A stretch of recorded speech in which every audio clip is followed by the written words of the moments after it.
కోరిక పెడుతున్నాను నా ప్రైమ్ మినిస్టర్ నరేంద్ర మోడీ గారికి, నేను మా ప్రెసిడెంట్ తమిళనాడు ప్రెసిడెంట్ అన్నామలై గారికి నేను కోరిక పెడుతున్నాను.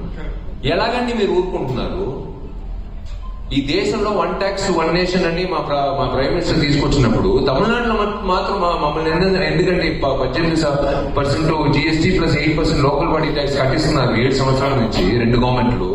ఎలా చూస్తూ ఊరుకుంటున్నారు? అది ఇప్పుడు నేను అడిగితే కాంట్రవర్సీ అంటున్నారు. నేను అడిగేది నిజం కాంట్రవర్సీ అంటే ఎప్పుడు నేను కాంట్రవర్సీ విషయాలు. అందుకే మీతో పాటు మిగతా హీరోలందరూ కూడా వచ్చి మీరు చెప్పింది అందరికీ బడ్జెట్ పడుతుంది కదా.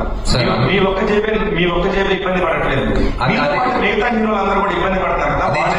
అదే చెప్తున్నాను సార్, సినిమాలో వచ్చే డైలాగ్ నాకు పిల్లలు లేదు, నాకు పిల్లలు లేదు, నా పిల్లలు బాగా చదువుకుంటున్నారు పల్లెటూరులో, నా బిడ్డలందరూ వాళ్ళ మీద ఎవరు చేయి పెట్టలేడు.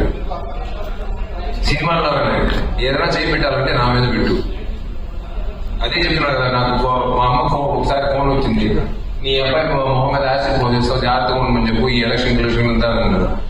బాబు ఈ అడ్రస్ రాసి పెట్టు, నువ్వు ఎక్కువ నీ టెన్షన్ అవ్వమా, వచ్చి ధైర్యంగా వాడి దగ్గరే వచ్చి చెప్పే, అదేదో నువ్వు చెప్తున్నావు కదా కరెక్ట్ గా రాసి పెట్టుకో, మళ్ళీ వేరే అడ్రస్ లో పోయి నిలబడతావు, నువ్వు ఈ అడ్రస్ రాసి పెట్టుకో, అది 96 రామాక, ఎందుకంటే వాడు షూటింగ్ ఉంటాడు, మళ్ళీ నువ్వు వెయిట్ చేయాల్సి వస్తుంది.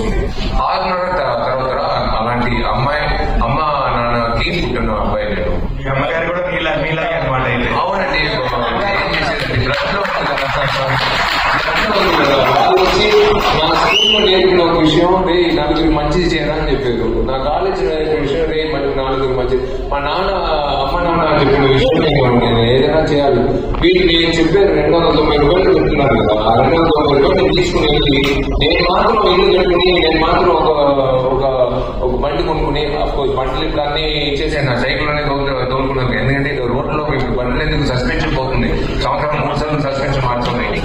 అందుకే నేను హ్యాపీగా సైకిల్ తిరుగుతున్నాను. నేను ఆ వచ్చిన డబ్బులు మీరు ఖర్చు పెట్టే డబ్బుల్లో నేను మళ్ళీ తిరిగిస్తున్నాను అంతే.